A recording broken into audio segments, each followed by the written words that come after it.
Assalamualaikum warahmatullahi wabarakatuh.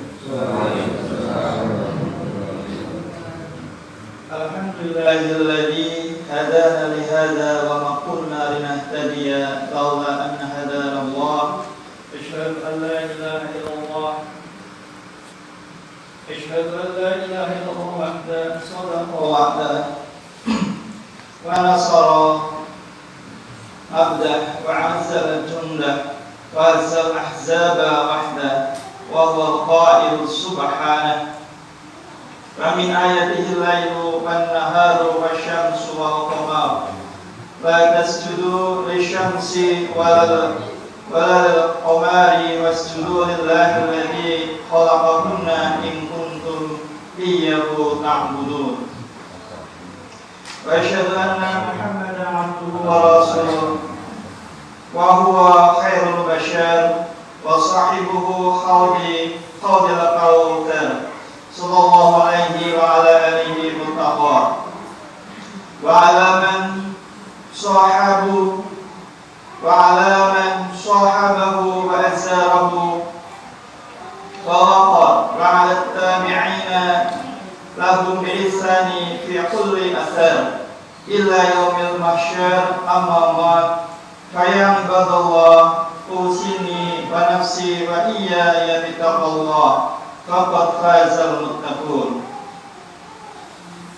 Hadirin jamaah salat gerhana yang dimuliakan oleh Allah, saat ini sesekali Allah tunjukkan kebesarannya kepada kita dengan terjadinya gerhana bulan yang terjadi tak lama setelah gerhana bulan sebelumnya. Pertanda apakah ini? Tahukah kita bahwa di zaman Nabi Sallallahu Alaihi Wasallam juga terjadi gerhana hanya sekali. Saat itu Rasulullah SAW ditinggalkan, meninggalnya anak beliau, putra beliau yang bernama Ibrahim, yang kemudian oleh sebagian kaum muslimin dikaitkan dengan peristiwa wafatnya Ibrahim, putra Nabi SAW, dengan terjadinya gerhana saat itu.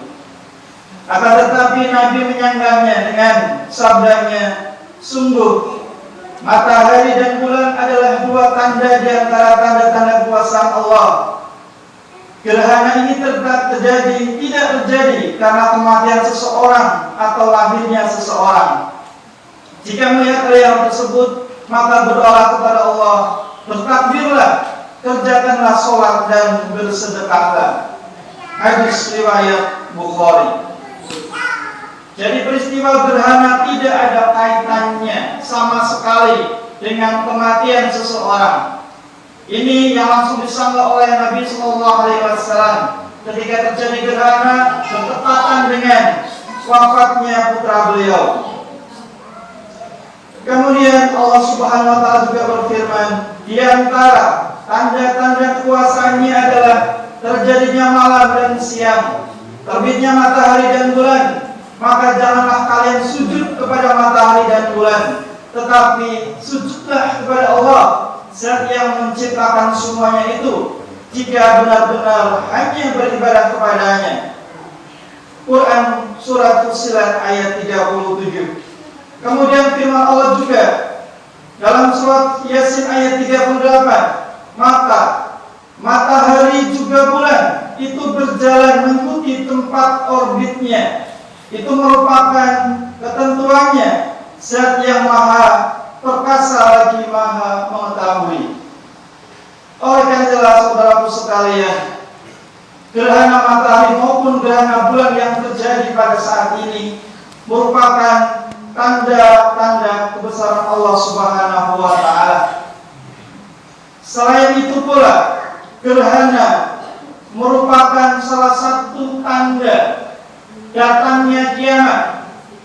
Maka saat itu ketika terjadi gerhana, Rasulullah merasa takut, tidak bersenang-senang, merasa bersedih, sebagaimana firman-Nya, sebagaimana sabdanya dalam sebuah hadis yang diriwayatkan oleh Bukhari, bahwasanya beliau bersabda, jika kalian melihat itu, maka bersegeralah dengan gemetar penuh rasa takut untuk mengingatnya, berdoa kepadanya, dan meminta ampun kepadanya.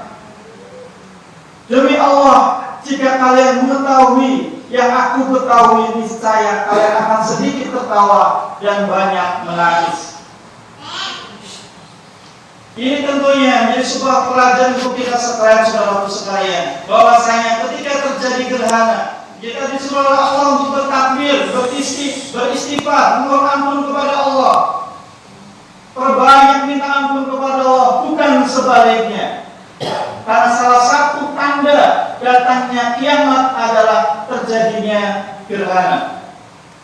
Makanya sungguh sangat aneh kalau di antara sebagian kaum muslimin saat ini ada gerhana, bukannya minta ampun, bukannya beristighfar kepada Allah, akan tetapi kemudian mereka melakukan konser, hiburan, seolah-olah merayakan terjadinya gerhana.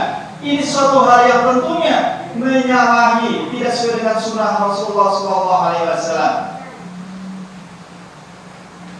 Bapak Ibu jamaah sholat gerhana yang dirahmati oleh Allah, demikian tugas singkat ini, bahwasanya peristiwa gerhana bulan hendaknya jadi sebuah pelajaran untuk kita merenung, beristighfar, kemudian semakin dekat kepada Allah Subhanahu wa Ta'ala.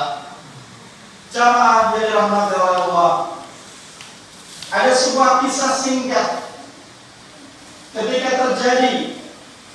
Saat itu sahabat Anas bin Malik, beliau menangis ketika mendengar kata tustur. Kenapa sahabat Anas bin Malik menangis ketika mendengar kata tustur itu?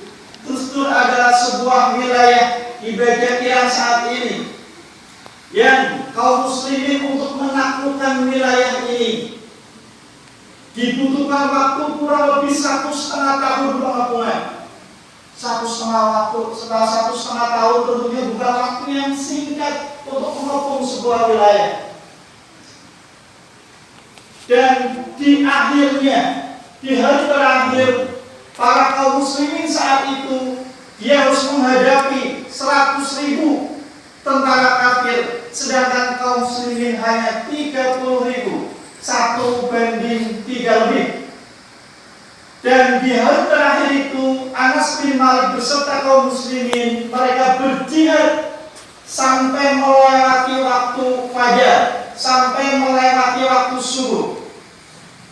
Oleh karena itulah sahabatku sekalian, jamaah gerhana rahimakumullah, ini menunjukkan bahwasanya sahabat Anas bin Malik orang yang tidak pernah meninggalkan sholat jamaah subuh, tidak pernah ketinggalan sholat fajar.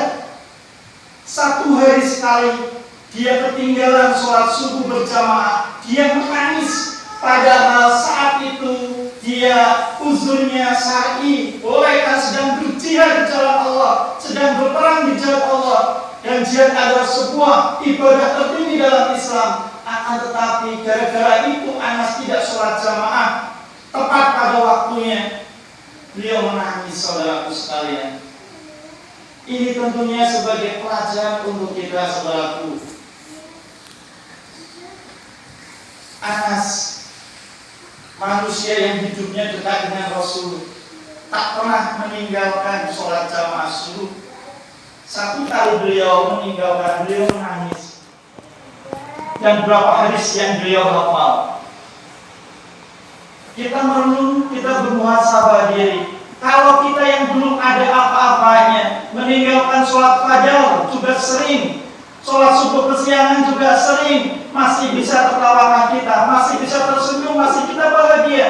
Sedangkan sahabat-sahabat yang mereka telah dijamin masuk surga oleh Rasulullah SAW meninggal 1 kali saja, meninggalkan 1 waktu saja, selalu menangis, saudaraku sekalian. Ini sahabat Anas. Itu pelajaran yang pertama. Menangislah saudaraku ketika kita ketinggalan berbuat baik, berbuat taat kepada Allah Subhanahu wa Ta'ala. Kemudian yang kedua pelajarannya adalah kaum muslimin itu tak penting dengan kuantitas, tak penting dengan jumlahnya banyak orang, tapi yang paling penting kaum muslimin adalah kualitas dari keimanan seseorang. Makanya jangan heran Ketika dahulu kala kaum muslimin ketika berperang hanya 1/sekian dengan kaum kafir, tapi selalu menang. Kenapa? Karena kualitas keimanan kaum muslimin. Tak masalah kita sedikit untuk berjamaah, tak masalah. Tapi betul-betul kita berkualitas jamaahnya, berkualitas ibadahnya. Insya Allah dengan kualitas keimanan kita, Allah akan anugerahkan berbagai macam kenikmatan untuk kita sekalian. Demikian, semoga khutbah yang singkat ini bermanfaat. Semoga bisa menjadi nasihat terutama untuk pribadi kami, dan semoga untuk bagi saudaraku sekalian jamaah sholat duhana yang dimulakan oleh Allah Subhanahu wa taala. Allahumma sholli wa sallim ala Muhammadin wa ala ali Muhammad. Allahumma ighfir lil muslimina wal muslimat wal mu'minina wal mu'minat al-ahya'i minhum wal amwat innaka sami'un qaribun mujibud da'wat. Rabbana zalamna anfusana wa illam taghfir lana wa tarhamna lanakunanna khasirin. Rabbana la tuzigh qulubana ba'da idh hadaytana wa hab lana min ladunka rahmah innaka antal wahhab. Allahumma firli wa liwalidayya warhamhuma kama rabbayani shaghira. Rabbi habli minas shalihin, Rabbi habli minas shalihin, Rabbi habli minas shalihin. Rabbana atina fid dunya hasanah wa fil akhirati hasanah wa qina adzabannar. Subhana rabbika rabbil izzati amma yasifun wa salamun alal mursalin walhamdulillahi rabbil alamin. Assalamualaikum